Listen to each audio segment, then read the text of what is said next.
All right, guys, happy Thursday. Remember, today is the last day to turn in all missing or late assignments if you want them graded for this report card. Otherwise, we will have to make a plan to figure that out. I just because there's so much, I really just can't do it after today. So we're going to go over this comparing perspectives T-chart. This is going to be based off of the two things that we've read this week. Your attendance question for today is basically you understanding and identifying that today is the last day for missing work, especially if you're not in the Zoom. Okay, for this T-chart, I have given you a couple of examples, and I've also linked the articles there so that you're not having to go back into different folders to find them.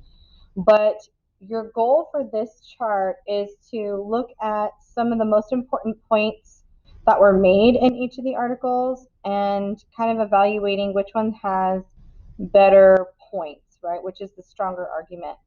So if you color coded each of them for ethos, pathos, and logos, those are going to be most likely strong points. So you can start there.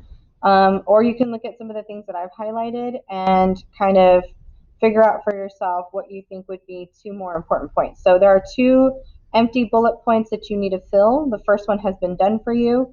And then from there at the bottom where it says evaluation, you will determine which perspective you think made the better argument, and use at least the different points in there to prove yourself. So for me, the points are not going to necessarily be the text evidence. They're going to be like the little kind of blue type there, the blue font, not font, text. So that way I can kind of talk about which one would be more important. So for the first one that we read on Tuesday, this one was really about one of the quotes I thought was important says, it's rather an enactment. So Harrison Bergeron, the story, is an enactment of how absurd or silly society would be if egalitarianism, which is kind of where everybody's equal, were what America's dominant culture thinks it is. So at that point, the fight for equality was one thing, but do they really understand what they were talking about, or did they mean something else? And so the point was, we don't really understand what equality would mean for others. And until we think about that, maybe we shouldn't kind of push these kind of false points. And so they make other points in there as well that you can copy and paste from the article. It's linked right here where it says perspective number one.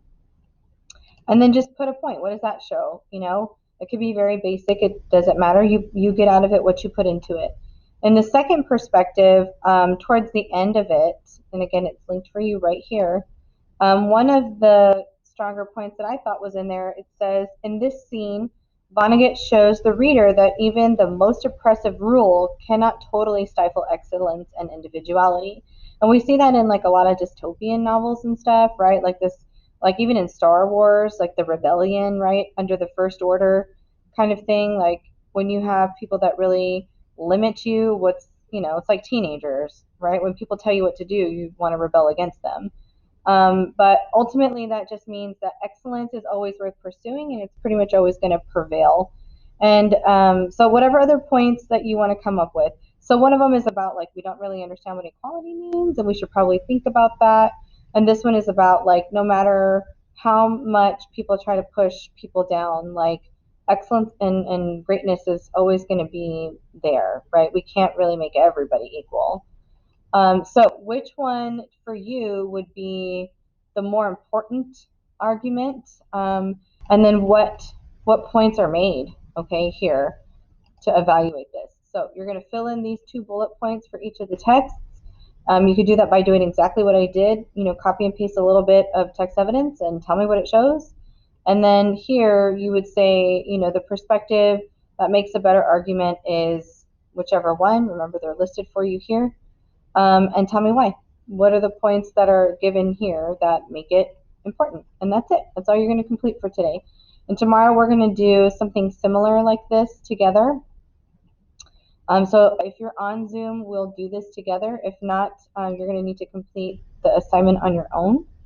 And then don't forget, tomorrow is the end of the grading period. So if you have questions about anything, go to your course page, which is when you open up your class period, look at the little tile that has my picture on it, click on the bubble all the way to the right that says third MP assignments, and it's a list of everything we've done and direct links, so you don't have to go through folders or anything like that. You just click on your class periods link and it takes you right to it. All right, guys, hope you have a good Thursday. I hope to see you guys on Zoom, and we'll see you tomorrow. Take care.